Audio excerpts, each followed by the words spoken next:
পাঁচটি আলামত ঘরে দেখলে বুঝবেন গোপনে কেউ আপনাদেরকে সংসার নষ্টের জাদু করে রেখেছে। হয়তো আপনারা এটা উপলব্ধি করতে পারছেন না, এইদিকে আপনার জীবন ধ্বংসের দিকে চলে যাচ্ছে। এটা কিন্তু অনেকে বিশ্বাস করতে চায় না, কিন্তু আল্লাহর হাবিব রাসূল সাল্লাল্লাহু আলাইহি ওয়াসাল্লামের উপর জাদু করা হয়েছিল। জাদু ছিল সত্য একটা বিষয়। জাদুকে যদি আপনি অবিশ্বাস করেন তাহলে অনেক ক্ষেত্রে ঈমানও নষ্ট হয়ে যেতে পারে। কেননা কোরআনে আল্লাহ রাব্বুল আলামিন জাদু সংক্রান্ত অনেক আয়াত নিয়ে এসেছেন, এবং ম্যাক্সিমাম যে বর্তমান ডিভোর্স হয়, একটা পরিসংখ্যানে দেখা গিয়েছে যে শুধু ঢাকা শহরে 40 মিনিটে একটা করে ডিভোর্স হয়। এরকম সম্ভবত একটা পরিসংখ্যান দেখেছিলাম। কত মারাত্মক, চিন্তা করতে পেরেছেন? এই ডিভোর্সগুলো অনেক ক্ষেত্রে বর্তমান ব্ল্যাক ম্যাজিকের কারণে অনেক জায়গায় রয়েছে। এটা মারাত্মক বিষয়। এজন্য জাদু সত্য একটা বিষয়। এবং কি আল্লাহর হাবিবের উপর জাদু করা হয়েছিল।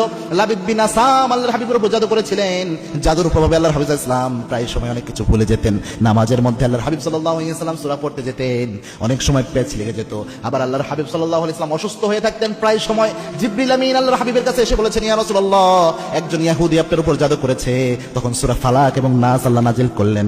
এই সূরাগুলোর বরকতে আল্লাহ রাব্বুল আলামিন রাসূলকে জাদু থেকে উদ্ধার করে দিলেন। সুবহানাল্লাহ। 11টা কিট মেরেছিল, 11টা আয়াত আল্লাহ নাজিল করলেন। 11 আয়াতের বরকতে আল্লাহ রাব্বুল আলামিন জাদু নষ্ট করে দিলেন। সূরা ফালাক নাসের তাফসীর যদি আপনি দেখেন, তাফসীর ইবনে কাসিরে আল্লামা ইমামউদ্দিন ইবনে কাসির রাহিমাহুল্লাহ চমৎকারভাবে বিষয়টা তুলে ধরেছেন। সুতরাং বোঝা যাচ্ছে জাদু সত্য একটা জিনিস। এখন আপনার সংসারে, স্বামী স্ত্রীর সংসারে এক নাম্বার যদি আলামত দেখেন, কোনো কারণ ছাড়াই স্ত্রীর স্বামীর সাথে ঝগড়া লাগে, কোনো কারণ নাই, হট মেজাজ গরম হয়ে যায়, আগে এটা হতো না, হুট করেই হচ্ছে, এটা একটা আলামত। 2 নাম্বার হচ্ছে স্ত্রী যদি অনুভব করে যে স্বামীর প্রতি মানসিক টান আসতেছে না, অথবা স্বামী যদি অনুভব করে যে কোনো কারণ নাই তবু স্ত্রীর প্রতি মানসিক টান কাজ করে না, হঠাৎ করে কোনো কারণ ছাড়া, এটাও যদি হয় তাহলে বুঝতে পারবেন এটা জাদুর আলামত হতে পারে। 3 নাম্বার হচ্ছে যদি এমন হয় যে আপনাদের ঘরের মধ্যে প্রায় সময় একটার পর একটা ক্রাইসিস লেগে থাকে, সংসার জীবনে একটার পর একটা অঘটন ঘটতেছে, এরকম হচ্ছে, তাহলে বুঝবেন এটা জাদুর প্রভাব হতে পারে। 4 নাম্বার হচ্ছে আন্দাজি রোগ ব্যাধি লেগে থাকে, কোনো কারণ নাই, রোগ ব্যাধি লেগে আসতেছে, 2 দিন পর পরে রোগ ব্যাধি, একটার পর একটা রোগ, কিন্তু এটা এত বেশি রোগ ব্যাধি হওয়ার কথা না, এরকম যদি হয়, বা এমন অবস্থা এমন বেশি সমস্যা হচ্ছে যে সমস্যাগুলো আগে ফেস করতেন না,